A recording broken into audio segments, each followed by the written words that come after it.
Yo, what's happening, people? Okay, so today I want to talk about my midlife crisis because apparently I'm going through a midlife crisis.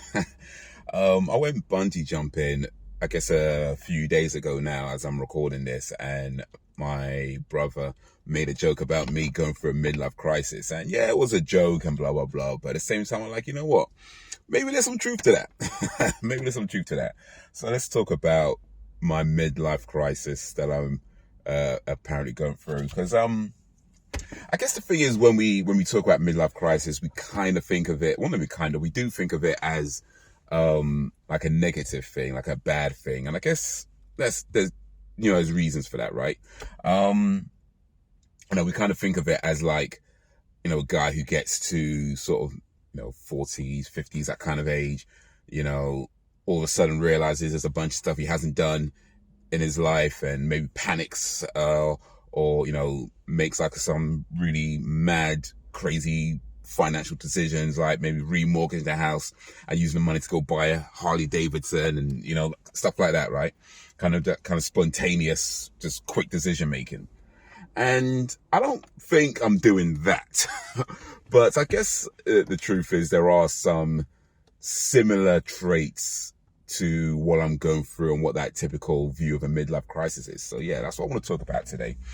But before that, coffee check. So I got a Starbucks Frappuccino, and it has, what's it called? Chocolate. It's called chocolate marshmallow flavor. S'mores limited edition. And I think you're supposed to shake it before you drink it, because it's not there anymore, but it did have all the, I guess, chocolate stuff at the bottom that kind of settled. But yeah, let's try this.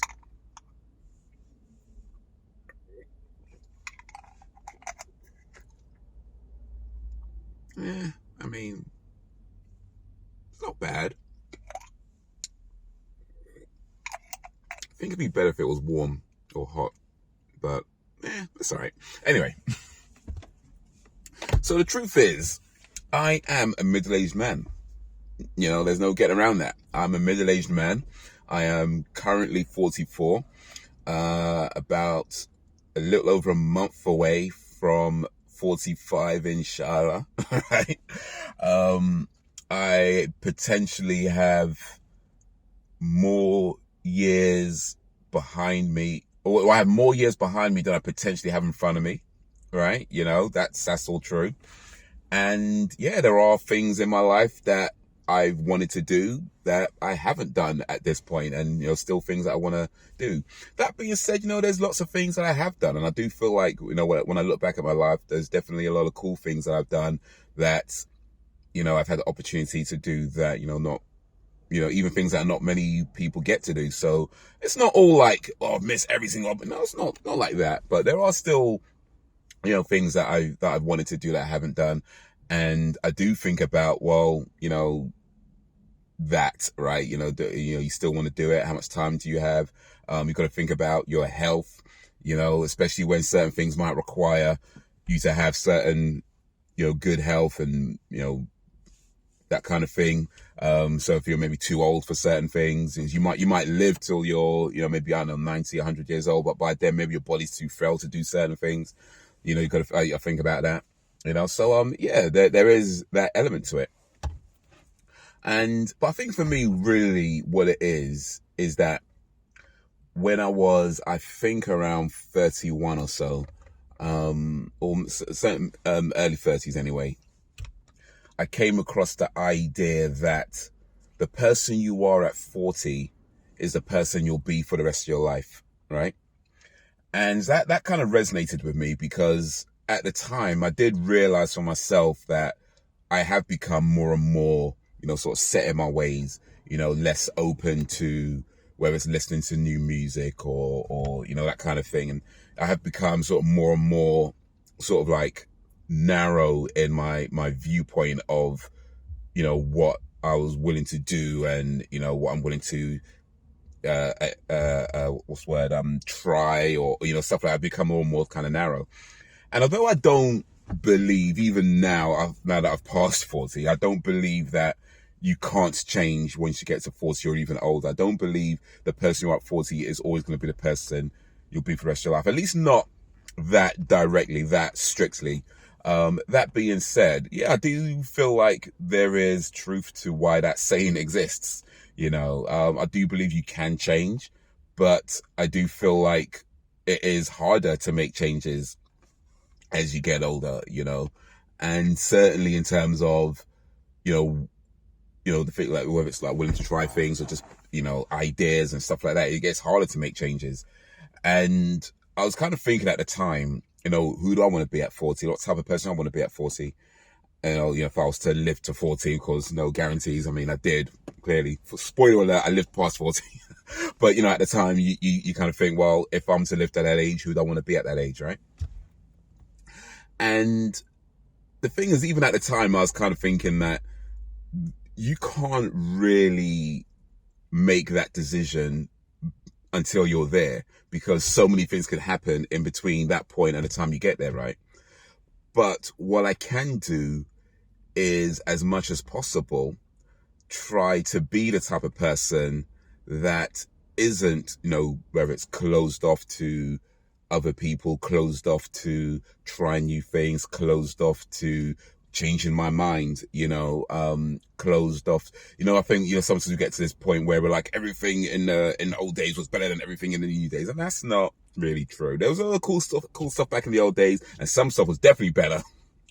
But, I think it's important to be open to new ways of doing things, new ways of thinking, new ways of understanding yourself and things and the people around you in the world and environment. And as much as possible, I didn't want to be the type of person who's, that grumpy old man, back in my day, that kind of thing. I didn't want to be that.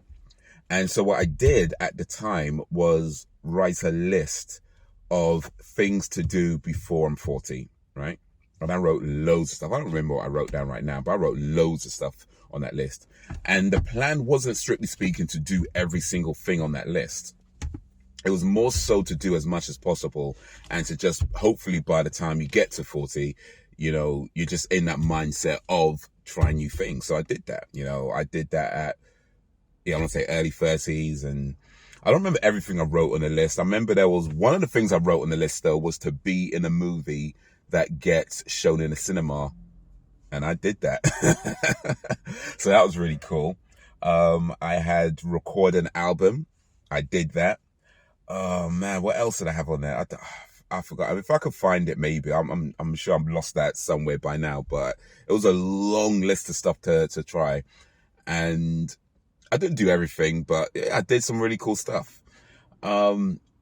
But I do remember, like, in sort of recent years, as I've, gotten past 40, I do feel like I kind of think back that, I've kind of fallen off this thing. And I guess, we had the pandemic that we just went through a few years back. Well, technically it's still in, I suppose, when we get technical, but, the lockdown that we went through, and, from, myself personally, like losing money during that time, and things going up and down, and having to make many changes to my life and plans and that kind of thing. And through it all, I did kind of feel like I kind of lost that part of me that was kind of, just doing new stuff and trying this and trying that. And so recently I've been like, you know what? I think I need to do this again. I need to do this again. So I wrote another list, and this time it's things to do before 50. And that's pretty much what that is. Like, it's just trying to be that person who's not waiting for life to happen, because you don't know how much time you have left, whether you're 9 or 90. You don't know how much time you have left. You don't know when your number's going to be called, right? You don't. We make plans, but as we make plans, other plans are being made as well. And sometimes other plans affect your plans, and sometimes your plans are changed by things outside of nobody's control. So none of us know what the future holds, and all we can do is all we can do, right? So, but for as long as you have the opportunity to do something, or you can create an opportunity to do something that you've wanted to do, then I want to be in a mindset of doing it and trying it, and not being that guy who's just looking at everybody else live their lives while I'm just kind of sitting there going, oh, that looks cool, but oh, not for me. You know, I don't want to be that guy. I'm like, well, why isn't it for me? Why can't I do that? You know, what's wrong with me doing this? Like, what's stopping me from trying these things? Who says I can't? Because the reality is the only person who tells you can't is you. I mean, other people might not like it or whatever, but ultimately only you can tell you what you can't do. So why can't you? You know, like if you want to do something, do it, right? You know, I mean, well, as much as you can have the opportunity to do it, of course, like I said before, sometimes other things affect the things that are available to you. But as long as you can have an opportunity to do something or create an opportunity to do something, then I think, yeah, do it if it's something that you want to do, you know? So yeah, if that's a midlife crisis, then I guess that's what it is. But I don't know. I mean, I don't think I'd use the word crisis.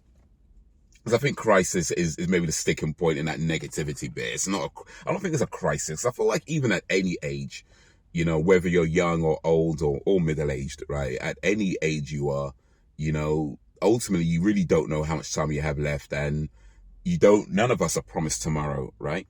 So whether you're young, old, or somewhere in the middle, like, I feel like these are things that we should be thinking about. You know, there's something I want to do. If I have the opportunity to do it, I should do it.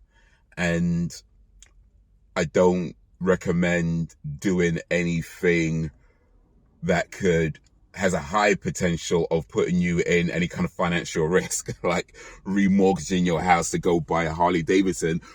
Probably not a good idea, right? Probably not.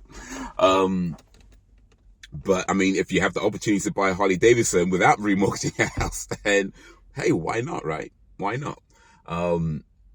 You know, if you could afford to do it, then why not? You know, I feel like as long as you're not doing anything that puts you in any kind of, whether it's financial danger or physical danger, even though I just went bungee jumping, it's safe. I mean, they have the harnesses and it's a very controlled environment, but you know what I mean? Like not doing anything like just completely and utterly reckless. But yeah, as long as you're not doing anything just outrightly just stupid, and yeah, man, live your life, man. Live your life. We get one life to live. You know, live it. You know, live it as best as you can. You know, you're not going to do everything you want to do by the time it's all said and done. I think that's going to be true for most, if not all of us. You're not going to get to do everything that you want to do by the time it's all said and done. But for what you do have the opportunities to do and what you can create the opportunities to do, you know, within your budget, within your health, within your environment and everything else, do it, man. Do it. You know, I mean, good things. I mean, don't go murder somebody. Let's be clear. I'm not talking about that. I'm not talking about that. Let's just, you know what I mean? Let's chill. But yeah, for the cool things that you want to try, just do, because yeah, I'm not sure I'm feeling this coffee too much. It's I don't know. I think some marshmallows. I like marshmallows, but I'm not sure they're working with this. But anyway, still gonna finish it. But yeah, that's my midlife crisis, and hopefully, God willing, there'll be some more adventures to come during my midlife crisis, and maybe into my old age crisis. We'll see. But yeah, that's gonna be it for this video. So guys, until whenever, if ever, peace.